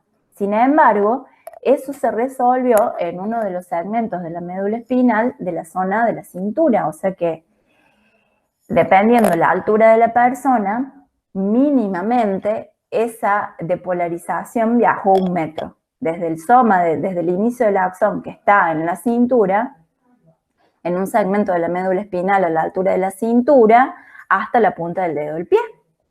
Bajó, subió, llevó la información sensitiva desde el dedo hasta ese lugar de la médula. En la médula se genera la sinapsis que activa la neurona motora que vuelve a bajar y hace que saquemos el pie de donde lo tenemos. O sea que en milésimas de segundo hubo 2 potenciales de acción en la neurona sensitiva que llevó la información hacia el sistema nervioso central y la depolarización de 1 metro de acción de la neurona motora en milésimas de segundo. ¿Cómo hacen estas neuronas para llevar y traer información a alta velocidad a través de este proceso de polarización segmento a segmento? En la naturaleza existen 2 mecanismos hasta donde se conoce. Uno es aumentar el diámetro del axón. Si uno aumenta el ancho del axón, como por ejemplo tienen los canales, los axones de los calamares gigantes, lo que hace es disminuir la resistencia que tienen los iones sodio de moverse, porque el espacio a donde están entrando es más grande. Entonces eso genera una menor resistencia y el ion sodio puede viajar más libremente, con menor resistencia, a través de un axón que es ancho. Pero eso se da en los invertebrados. Nosotros tenemos unos axones muchísimo más finitos. Todos los mamíferos tenemos, los vertebrados en general, una de las cuestiones evolutivas fue la disminución del diámetro axónico, porque apareció este otro proceso que es la mielinización. La mielinización es este recubrimiento de los axones por vainas de mielina. Ven acá micrografías electrónicas donde se ve cómo el axón está rodeado por una banda una vaina, perdón, de mielina. La mielina es una sustancia hiperaislante porque es como una grasa que impide que esa zona de la membrana sea capaz de despolarizarse. Las vainas de mielina tienen una distancia, un largo medianamente estándar, porque si fueran muy cortas no servirían, o sea, disminuirían su eficiencia y el impulso no podría viajar lo más rápido posible, y si fuera muy larga, en el medio perderían la señal de sodio. Entonces, cada cierta distancia de vaina de mielina aparece un huequito en la vaina de mielina, que es el famoso nodo de Rambier, donde la vaina de mielina se corta, termina, y aparece un espacio de membrana desnuda, ¿sí? No aislada. Entonces, el mismo sistema de propagación que veíamos, que es una propagación continua, donde se depolariza el 100% de la membrana desde que inicia el potencial de acción hasta que llega al final del axón. En este caso hablamos, cuando aparece la mielinización, hablamos de un potencial de acción saltatorio. ¿Por qué saltatorio? Porque en vez de depolarizarse toda la membrana continua, se depolariza un segmento, se depolariza otro segmento, se depolariza otro segmento de asaltos. Esos segmentos son justamente los lugares donde está la membrana descubierta, o sea, los nodos de Rambier. Solamente ocurre depolarización en los nodos de Rambier. Y toda la parte que está mielinizada, esa parte no se depolariza. Entonces, ocurre el cambio de voltaje que abre los canales, la chispa que prende la mecha, ingresa la primer tanda masiva de avalancha de sodio. Ese sodio se dispersa, se distribuye, viaja por el interior del axón unos pocos nanómetros y genera la depolarización en el segundo nodo de Rambier. Bien, lo mismo pasa, lo otro de la repolarización del potasio va ocurriendo igual. Por detrás de la depolarización ocurre la repolarización. Pero lo importante acá es que entonces se despolarizan puntos, pequeños puntos en la membrana que hace que la propagación sea saltatoria y eso aumenta muchísimo la velocidad de propagación. Bien, hasta acá entonces vimos todo lo que corresponde a cómo una neurona alcanza el umbral y desencadena un potencial de acción que es a todo o nada.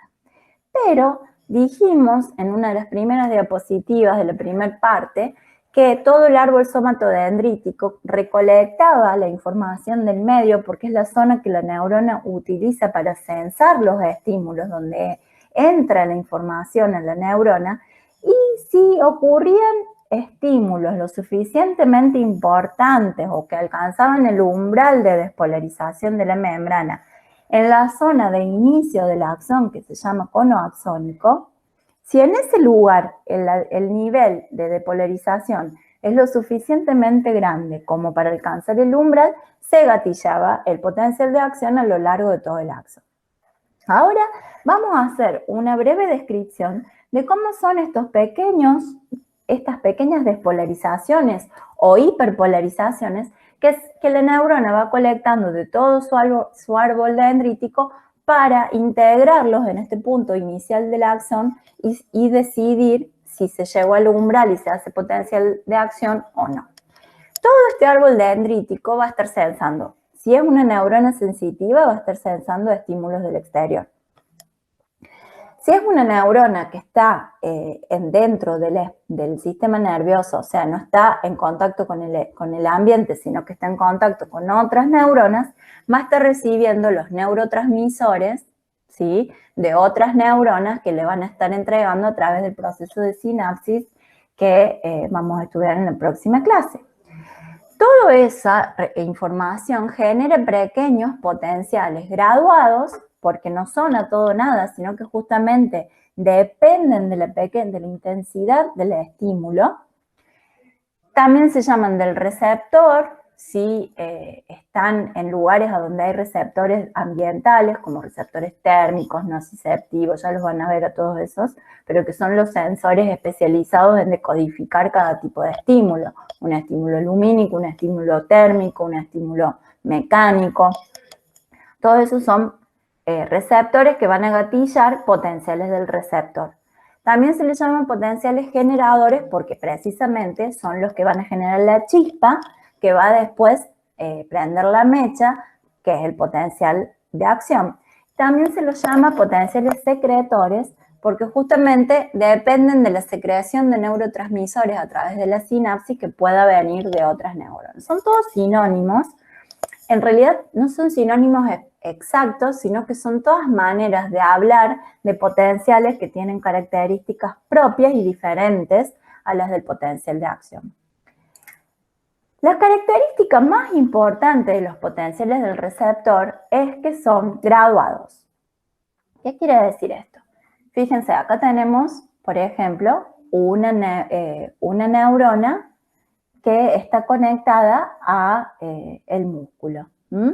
Y tiene su zona desencadenante, que es este inicio del axón, donde se va a resolver si los estímulos recibidos alcanzan a depolarizar hasta el nivel de umbral o no.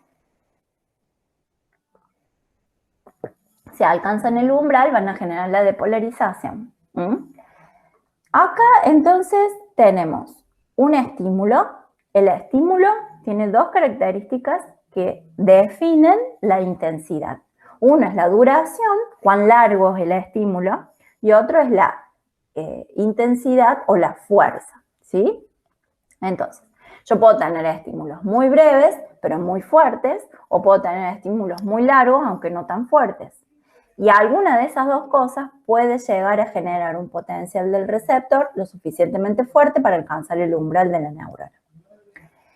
¿Esto qué quiere decir? Yo me puedo quemar, pero no tanto como para sacar la mano, porque el estímulo es graduado y mi sistema está sensando esa temperatura y está indicando que está caliente, pero no tanto como para sacar la mano, entonces no alcanza a haber un potencial de acción. O si no, me quemo y saco la mano porque el potencial graduado decodificó de manera exacta la intensidad del estímulo, determinó que era fuerte, que alcanzaba la depolarización, alcanzó el umbral y se gatilló el potencial de acción. Fíjense entonces que tenemos acá un estímulo más fuerte y acá un estímulo más fuerte, pero también más duradero. En este caso es fuerte, pero de igual duración que el primero. En este caso tenemos en esta primera columna cómo van a ser los potenciales graduados, o sea, qué correlación hay entre el potencial graduado que genera este estímulo y el estímulo. Fíjense que es lineal. Un estímulo corto y suave genera un potencial del receptor corto y suave que no alcanza el umbral. Un potencial, mejor dicho, sí alcanza el umbral, pero hasta ahí nomás, porque acá está la línea, esto debería proseguir hasta ahí, que el umbral está en menos 60. Un estímulo más intenso, más fuerte, genera un potencial del receptor más fuerte también, y un estímulo más fuerte y más duradero genera un potencial del receptor más fuerte y más largo. ¿Bien? Entonces, esta información genera una depolarización. Esto es una depolarización de la membrana porque de menos 80 se fue a menos 20 o de menos 80 se fue a menos 40. O sea, hay una pequeña despolarización de la membrana en alguna zona del árbol dendrítico. Esto llega a la zona desencadenante. La zona desencadenante detecta que ese potencial del receptor es superior, ese nivel de depolarización en el potencial del receptor es superior al umbral de esta neurona y entonces se gatilla un potencial. Esto es la zona desencadenante, cómo dispara los potenciales en la zona desencadenante por encima del potencial del receptor y pasa a la siguiente área del axón donde ya tenemos entonces los potenciales de acción. ¿Bien? Entonces, un estímulo de determinada intensidad genera un estímulo del receptor directamente proporcional a el estímulo. Eso, si superó el umbral, gatilla un potencial de acción que tiene una frecuencia determinada, ¿sí? Acuérdense que la forma de la espiga esta ¿Es o no es? No hay diferentes formas de espiga dependiendo de los estímulos. Estos son estímulos diferentes y las espigas lo único que hacen es apilarse, juntarse y ser más. Pero no cambia la forma. Lo que cambia la forma, lo que tiene forma diferente es el potencial del receptor. Y ese potencial del receptor graduado es directamente proporcional al estímulo y lo que hace es generar mayor frecuencia o menor frecuencia en los disparos, en el número de disparos de los potenciales de acción. Y, bueno, como vamos a ver en la clase siguiente, esto impacta en la cantidad de neurotransmisores que va a liberar una sinapsis química, si es del tipo química. Pero esto lo vamos a analizar más en la próxima clase, pero obviamente si el estímulo es muy grande, si el estímulo es muy pequeño, va a haber pocos potenciales de acción y va a haber poca liberación de neurotransmisor, y si el estímulo es muy fuerte, va a haber muchos potenciales de acción, una altísima frecuencia y una mayor liberación de neurotransmisor. En este caso tenemos acá otra imagen, porque en la anterior que les mostraba, todos los potenciales graduados o del receptor terminaban finalmente gatillando potenciales de acción, aunque sean pocos. Sin embargo, no todos los potenciales del receptor generan despolarización. Y no todas las despolarizaciones generadas por los potenciales del receptor son capaces de alcanzar el umbral, ¿sí? Si el estímulo es muy suave, la despolarización es mínima, sube, el voltaje de membrana sube, pero muy poquito, no alcanza el umbral y pasa desapercibido, no hay potencial de acción, no hay respuesta efectiva. Ese estímulo se perdió, ¿sí? Eso ocurre muchísimas veces en el sistema nervioso central, porque si no, a todo estímulo que recibimos del ambiente de cualquier tipo, estaríamos respondiendo, ¿sí? Y entonces sería una cosa que necesitaríamos un cerebro un poquito más grande que el que tenemos.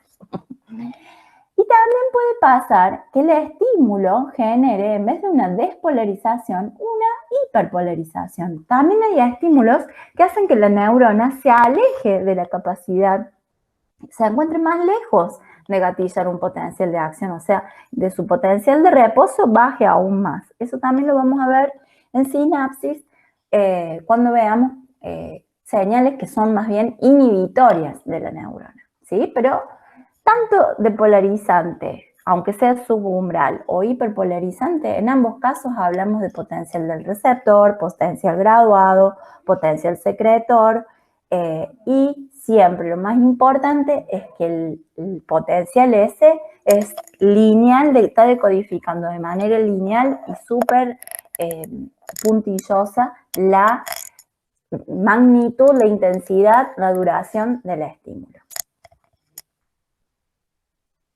En este caso tenemos, bueno, un poco lo mismo que les comentaba antes. Tenemos un estímulo inhibitorio marcado con una flecha roja. Ese estímulo inhibitorio va a generar un potencial del receptor que hiperpolariza, que hace que la membrana se vuelva más negativa que cuando está en reposo. Podemos tener un potencial despolarizante, pero subumbral. O sea, hay una pequeña despolarización de la membrana por la aparición de un estímulo, pero que no alcanza el umbral de esa neurona y entonces no hay potencial de acción.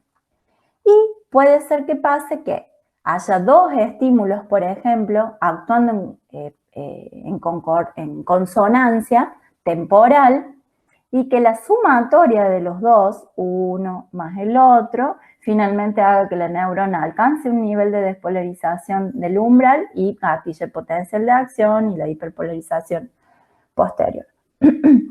O también puede pasar que el potencial del receptor se gatille por un estímulo muy fuerte, uno solo pero fuerte. En este caso tenemos dos más suaves.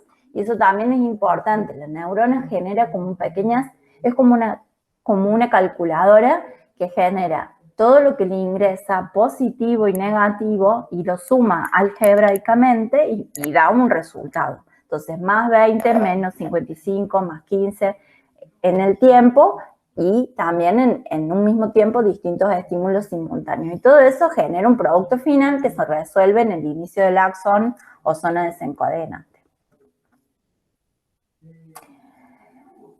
Acá es lo que les estaba diciendo. se conducen con los potenciales graduados tienen esta característica de que no se autopropagan y no se autorregeneran como el potencial de acción, que tiene todo este sistema de como seguridades que hacen que la apertura de los canales sea de determinada manera para que el potencial de acción tenga la misma intensidad y no se apague, no se extinga a lo largo de la acción. En cambio, los potenciales graduados no tienen este sistema, los canales se van cerrando y el estímulo va muriendo si no alcanzó el umbral. Entonces acá tenemos el estímulo medido en un punto, el potencial del receptor, medido en el punto del estímulo y medido 1 milímetro más allá, y miren cómo disminuyó.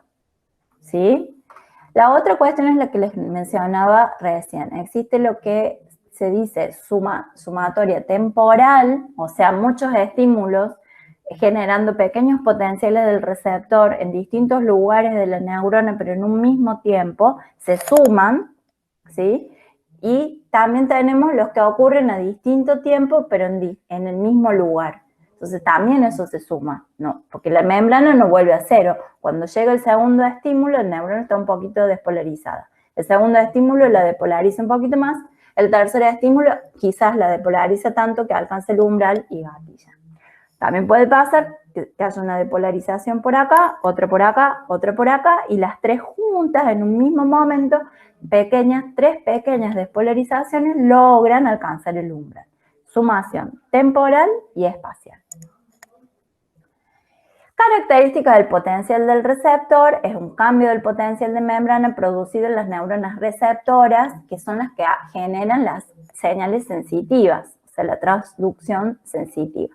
Son graduales y locales, están íntimamente relacionadas a la intensidad o duración del estímulo. No hay retardo en la apertura de los canales de potasio activados, por eso también se abren y se cierran los de sodio y los de potasio todos al mismo tiempo, y por eso se va extinguiendo. Y también por eso no es regenerativo como el potencial de acción. Pueden ser tanto despolarizantes como hiperpolarizantes, o sea, llevar la membrana hacia más positivo o hacia más negativo de su umbral de su potencial de reposo. Y existen en receptores sensoriales, también en sinapsis, en células marcapasos, como las del corazón, como las del marcapaso respiratorio que generan el ritmo respiratorio, y las glandulares. Y son pasivas o electrotónicas porque, bueno, siempre son capaces de llegar, o sea, no tienen la capacidad de llegar a ser un potencial de acción, porque el potencial de acción es otra cosa, que sí es activo. Esto es electrotónico como la hiperpolarización. Bueno, esto es un poco más de lo mismo, son distintos ejemplos. Por ejemplo, tenemos un estímulo, dos potenciales del receptor de esta magnitud, de esta intensidad y esta duración, y ambos generan 3 potenciales de acción en un momento, 3 potenciales de acción en otro momento. En este caso, el estímulo, dependiendo del tipo de fibra al que esté afectando el estímulo, en este caso son receptores de adaptación rápida, o sea, el estímulo continúa, el potencial del receptor ya se apagó y después al ratito vuelve como a existir. En cambio, en este caso son receptores de adaptación más lenta, donde durante todo el tiempo que aparece el estímulo existe un potencial del receptor y potenciales de acción aparejados que son primero más frecuentes y después va disminuyendo la frecuencia hasta que finalmente desaparece el estímulo, desaparece el potencial del receptor y deja de haber potenciales de acción. Acá tienen ejemplos de un tipo de receptores y de otro tipo. Esto también lo vamos a volver a ver cuando veamos somatopercepción, que se dividen los receptores se dividen en 2 grandes familias, los de adaptación lenta y los de adaptación rápida. Y por último, vemos esta imagen, si bien no es de mucha calidad, es una imagen que sirve para integrar un poco todo esto en una manera concatenada, porque al fin y al cabo todo esto ocurre en una secuencia de eventos. Y hemos visto una parte de esta historia y en la clase que viene vamos a terminar de cerrar la historia. En esta parte hemos llegado hasta la señal de la neurona sensitiva. Si bien esto se va a repetir en todas las neuronas, la sensitiva, la interneurona, la motora, la que llega a inervar la glándula o el músculo, pero la idea es que el potencial del receptor, graduado del receptor, decodifica el estímulo, la intensidad del estímulo, y genera un potencial graduado directamente proporcional al estímulo. Cuando esa información, esos potenciales graduados, alcanzan la zona desencadenante del axón, si ese nivel de despolarización es lo suficiente como para alcanzar el umbral de disparo de la neurona, se gatilla el potencial de acción. Ese potencial de acción es autorregenerativo y se propaga a lo largo de toda la neurona, en este caso es una neurona mielinizada, o sea que va a ser un potencial de acción saltatorio. Y este es el mecanismo por el cual la neurona conduce el mensaje a lo largo de ella, hasta que llega al final de la neurona donde se termina la membrana, o sea, ahí es como que llegamos al borde de una catarata. Ahí no podemos seguir usando el potencial de acción porque se me acabó la membrana, ya no tengo vía física para prolongar esa información a través de este mecanismo.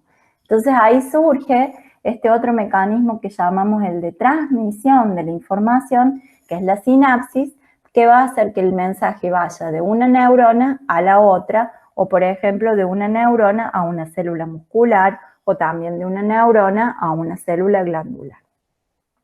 Bien, entonces vamos a ver la clase que viene, el proceso que ocurre aquí de transmisión, y la historia se vuelve a repetir.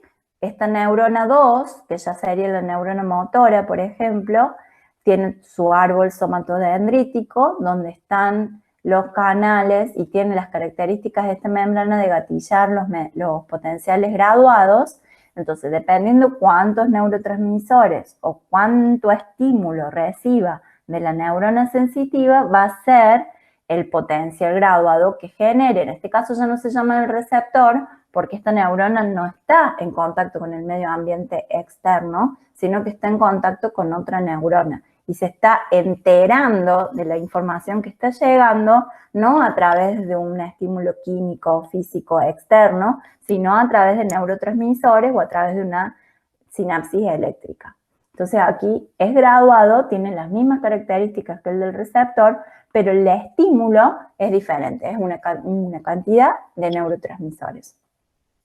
De nuevo, si esa cantidad de neurotransmisores generan una depolarización lo suficientemente alta para alcanzar el umbral de la neurona, esta información se integra en la zona desencadenante y si alcanzo el umbral, se gatilla el potencial de acción a lo largo de todo el axón hasta que termina la membrana, se hace otra sinapsis y así tantas veces como neuronas o células tenga la vía de conducción que se esté empleando, ¿sí? Si es una vía que me está llevando información olfativa, si es una vía que está asociada a un proceso de memoria, etcétera, etcétera. No es que las vías pueden ser tan complejas como los mecanismos que el sistema nervioso central es capaz de llevar adelante. Pero la seguidilla de conducción por potencial de acción, interacción y recepción por el potencial del receptor o graduado o sináptico, y la sinapsis son tres procesos que siempre vuelven a ocurrir en todas las neuronas que están en una vía de señalización. ¿Sí? Bueno, espero. Esta es la bibliografía, que es el capítulo 2 que tienen en el compendio, el capítulo 2 de Cardinali, que está en el compendio en el aula virtual. Y bueno, si tienen algunas dudas, quieren profundizar más algún tema, tienen una bibliografía opcional que no es obligatoria, simplemente para los curiosos, que es del Purves, capítulo 2, 3 y 4, un poquito más largo, pero como les digo, solamente para los curiosos. Y bueno, seguiremos nuestras consultas a través de la vía virtual. Espero que les haya sido ¿cómo se dice? Positivo y que les haya servido la explicación que les he intentado dar a través de esta vía y seguimos a través de los canales virtuales que nos comunican, ¿sí? Les mando un abrazo y espero que estén bien.